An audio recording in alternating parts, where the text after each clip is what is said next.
BBA, BCA, BCom computer కోర్సులో 100% placement లభించే ఏకైక డిగ్రీ కాలేజ్ కూకట్పల్లిలోని I3 డిగ్రీ కాలేజ్ 8367215215. పరలోకముక్తి చెప్దాం. ఇది చందమామ కథో బాలమిత్ర కథో నాకు గుర్తులేదు, కానీ బాగుంది కథ, నాకు నచ్చింది. పరలోకముక్తి, లోకముక్తి ముక్తి అంతే. అయితే మనం మామూలుగా ఏం చేస్తాము, బోల్డ్ అంత సంపాదిస్తాం, ఏదో తిన్నంత తింటాం. మామూలుగా లోకంలో అందరూ తిన్నంత తింటాం, మన పిల్లలు తిన్నంత తింటారు.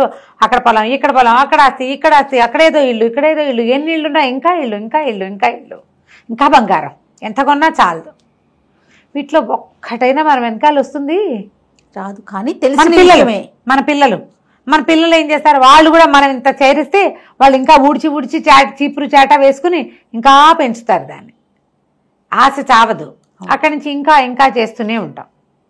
ఇందులో ప్రతిసారి ఇది మనం పట్టుకెళ్తాము, అలా ఆలోచించాం. అసలు తెలిసిన విషయమే, మనం పట్టుకెళ్ళము, అది మనందరికీ క్లియర్. పిల్లలకి ఉంటుంది అనుకుంటాం, అయినా ఎక్కడ అవుతాం రమ్మగారు, ఆగం కదా, ఆగలేకపోతాం. మాయ చేయ ఇదంతా.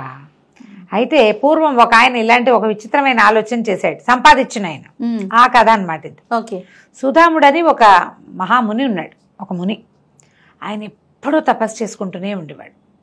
చేయగా అగ్నిహోత్రుడు ప్రత్యక్షమయ్యాడట. అగ్నిదేవుడు ప్రత్యక్షమై అగ్నిని ఉపాసన చేసేవాడు ఆయన.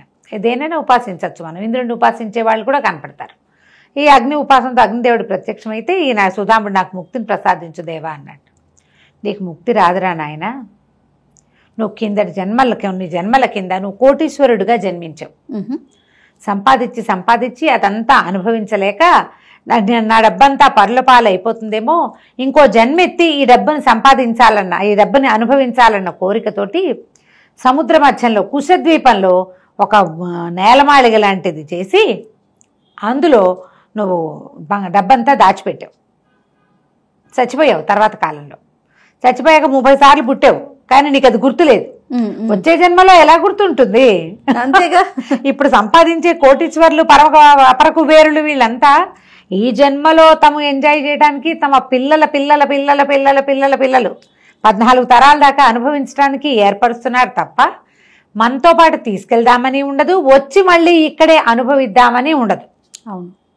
ఈయన అట్లా కాదు. ఈయన కుబేరుడిగా ఉన్నప్పుడు, కోటీశ్వరుడిగా ఉన్నప్పుడు అట్లా ఆలోచించి కుశద్వీపంలో ఉన్న ఒక నేలమాళిగలో పెట్టి దానికి మహామాంత్రికులని కాపలా పెట్టి మంత్రబద్ధం చేసి ఎవ్వరూ తీయకుండా నేనే స్వయంగా వచ్చి తీసుకుందామన్న ఆలోచనతోటి చేసావు.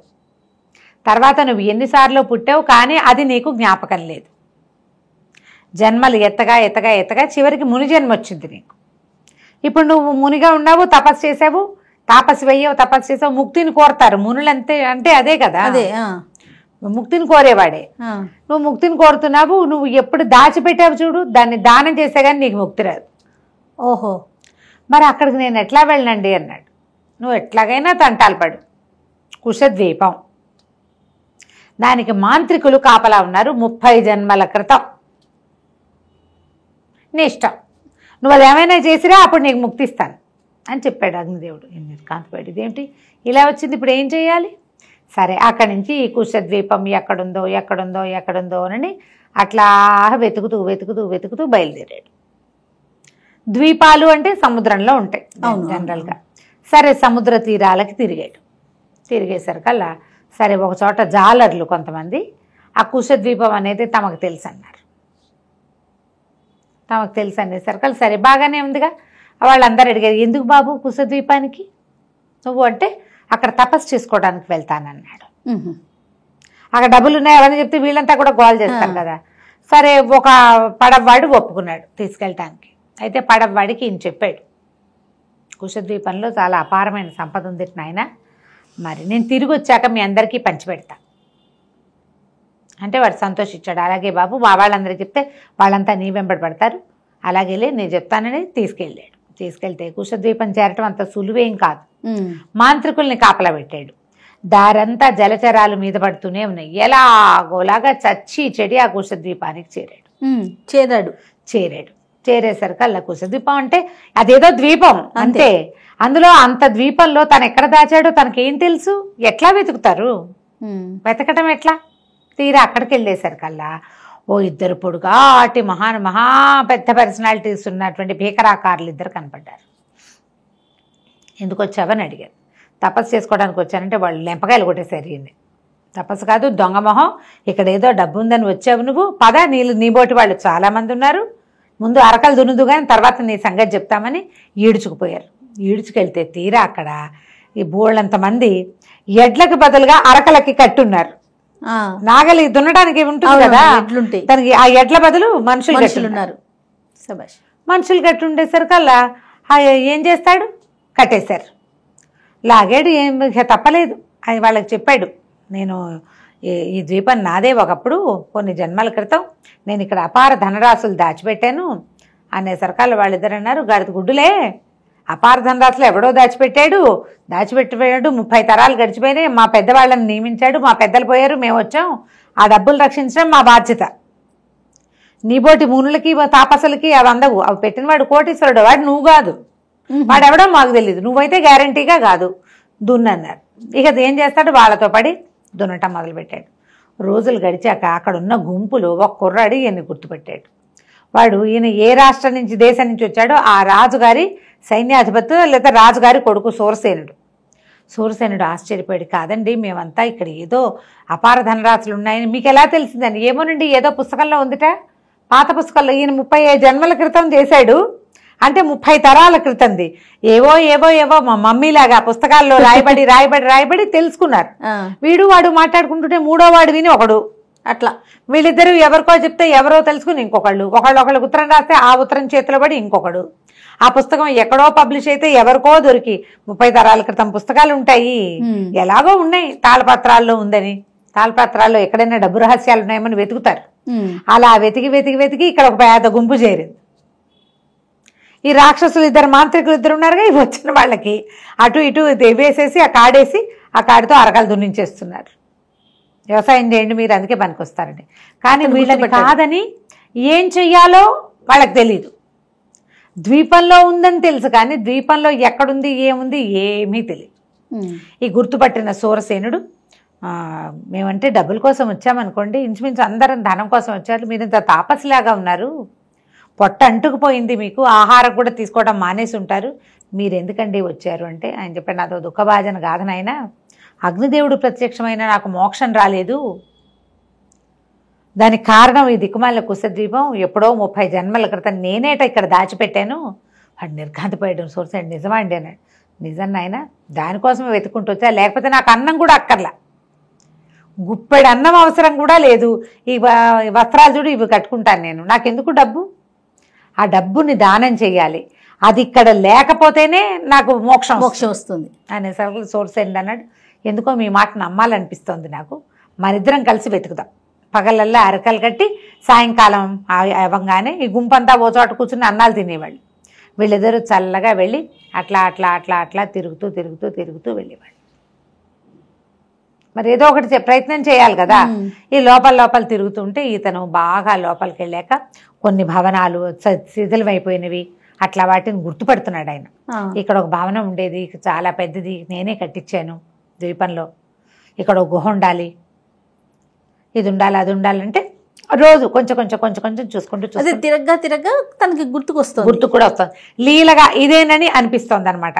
ఒక పురాతనమైన పాడుపడిపోయిన భవనం, దానికి లోపలగా ఉన్న ఒక గుహ.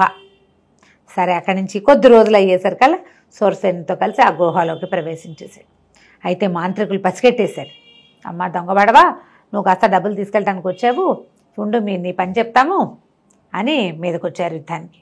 వచ్చేసరికల్లా ఈయన అన్నాడు, అది కాదు, నా మాట అర్థం చేసుకోండి, నేను కాపలా పెట్టింది మిమ్మల్ని కాదు, అసలు నేను ఈ రూపంతో చెయ్యలా, ఇది నాకు ఇలా జరిగిందని అతను చెప్పినా వాళ్ళు వినిపించుకోవాలి, మాకు అదంతా తెలీదు, దీన్ని కాపలా కాయటం అంతే మేము.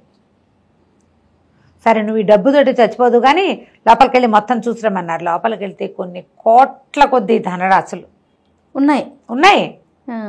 అగ్నిదేవుడు అబద్ధం ఎందుకు చెప్తాడు. అక్కడి నుంచి ఏమన్నారు, సరే నువ్వు పరిగెత్తు, నువ్వు ఏదైనా దొంగ పని చేయకుండా నీకు శిక్ష వేయకూడదు, ఊరికే చూస్తే నిన్నేమలే, ఓ పెట్టుపుచ్చు పారిపో, నీ వెనకాల బాణం వేసి చంపేస్తాం, మా తప్పు లేకుండా, ఎవడైనా దీన్ని తీసుకుంటే చంపేయాలని ఆర్డర్ మాకు, లేకపోతే చంపం, నువ్వు పట్టుపో ఒకటి సరే ఈయన ఏం చేశాడు, లోపలికి వెళ్ళి ఓ పెద్ద గిన్నె, దాని నిండా వజ్రాలు ఉన్నాయి, ఆ గిన్నె పుచ్చుకుని వచ్చాడు బయట. తప్పు చేస్తే శిక్ష ఇవ్వాలి, వీళ్ళ పద్ధతి అది. అక్కడి నుంచి ఇద్దరు అన్నారు, నువ్వు వెళ్ళిపో, నీ వెనకాల నుంచి బాణం వేసి చంపేస్తాం మేమన్నారు. ఇద్దరు బాణాలు వేశారు. ఈ 2 బాణాలు ఈయనకి తగలకుండా వెనక్కి వెళ్ళి వాళ్ళిద్దరికే కూర్చుకుని. డబ్బా ఆయనదే కదా, అతను దొంగతనం చేయట్లా. దొంగతనం అంటే ఏది, నీది నేను తీసుకుంటే దొంగతనం, నాది నేనే తీసుకుంటే దొంగతనం కాదుగా. అలా తప్పు చేయని వాడి మీదకి బాణం ఎక్కువ పెట్టినందుకు బాణాలు వెళ్ళి వెనక్కి వెళ్ళి గుచ్చుకుపోయినాయి వాళ్ళకి. ఓహో. ఇద్దరు భగ్గుమని మండి కాలిపోయారు. కాలిపోయేసరికి ఈ భవనం పెళ్ళాడుతూ పక్కకు పడిపోయింది. ఏ గదిలో ఇతను ఇంత బంగారాన్ని డబ్బుని మణిమాణిక్యాలు నిక్షిప్తం చేశాడో ఆ గది ఇట్లా ప్రస్ఫుటంగా కనబడడం మొదలుపెట్టింది. సూర్యసేనుడు ఆశ్చర్యపడి అందరినీ పిలిచాడు, రండి రండి, ఆశపడద్దు, దీనికోసం నేను పక్కనే ఉన్నాడు సూర్యసేనుడు, ఆశపడద్దు, ఆ డబ్బంతా ఇయ్యింది. వాళ్ళందరికీ తెలిసింది ఇక్కడ జరుగుతున్నది ఏంటి. ఆయన ఏది ఇస్తే అది పుచ్చుకోండి అన్నాడు. అందరికీ దోసేళ్ల కొద్దీ పూసాడు దానంగా. వాళ్ళు ఆశపడలా, ఎందుకంటే అక్కడ ఎన్ని రోజుల నుంచో అక్కడ ఉండిపోయారు వాళ్ళు. అక్కడి నుంచి ఆ పడవ వాళ్ళు నది తీరానికి వచ్చి పడవ వాళ్ళకి సైజ్ చేశారు. అక్కడి నుంచి వీళ్ళతో ఈయంతో ఒక పడవవాడు వచ్చాడు కదా, వాడు దూరంగా లంగరేసుకుని ఉన్నాడు. ఎన్ని రోజులో ఉన్నాడు. ఈయన బతుకుంటాడో చచ్చిపోతాడో తెలియదు, కానీ వాడికి ఆశ అనమాట. ప్రతిరోజు వచ్చి చూసేవాడు ఇక్కడికి, ఎక్కడ దింపాడో అక్కడ దాకా వచ్చేవాడు. వీళ్ళు కనపడేసరికల్లా మనుషులు పడవవాడు అందరినీ తన ఫ్రెండ్స్ని కేకేసుకొచ్చాడు.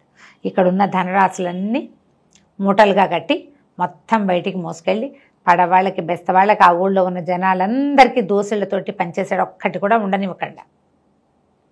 పంచిన తర్వాత ఆయన మరణించాడు. మరణించిన వాడికి అగ్నిహోత్రుడు ఏం చెప్పాడు, నీకు ముక్తి లభిస్తుంది అన్నాడు కదా. పంపకం అయిపోగానే ఈయన వెళ్ళిపోయాడు. సూర్యసేనుడికి చెప్పాడు, నాయన నాకు కాస్త ఇది చేసేసి అగ్ని సంస్కారం చెయ్యి నాకు అని. ముందే సూర్యసేనుడికి పెద్ద వాటా ముట్టింది అతనితో పాటు ఉండటం వల్ల.